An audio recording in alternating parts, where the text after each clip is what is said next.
We are just days away from celebrating the 4th of July, and you can join News 6 for our fireworks at the fountain celebrating a city of heroes. Coverage presented by Dan Newlin, injury attorneys.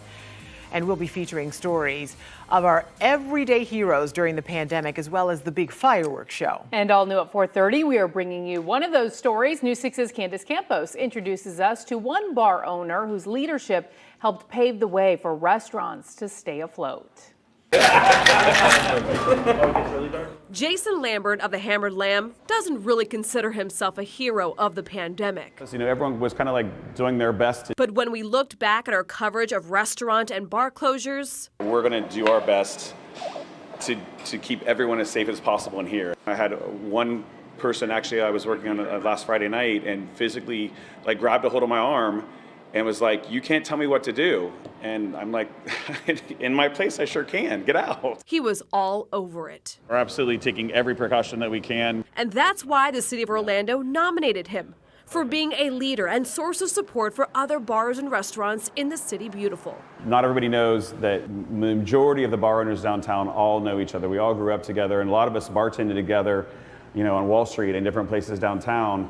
We were constantly texting and calling and emailing, and how are you handling this situation? What should I do about this? Lambert is known for being pretty vocal with the city during the pandemic, That we're going to do this, we're going to open up, and this is how we're going to do it. but also for following the rules put in place to keep his employees and patrons safe. And we followed those guidelines from the very beginning. Like immediately when we were allowed to reopen, we had hand wash stations when you walked in the door and you had to wash your hands. We required everyone, employees and guests, to have masks on at all times. We followed all the guidelines, and if people didn't want to listen to those, we asked them to leave. Turns out for them, it worked.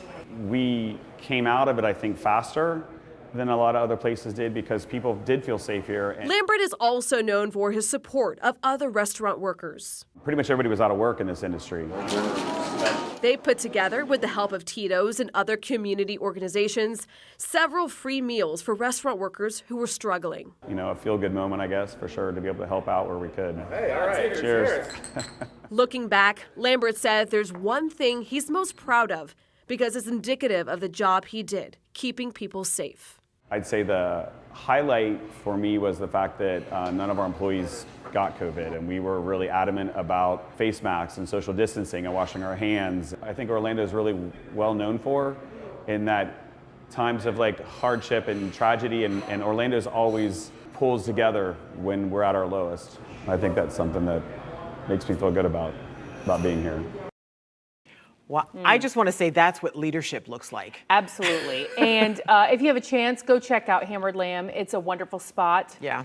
We were just talking about the Bloody Mary bar. Good the Bloody Mary. The food is also delicious, by the way. Yes.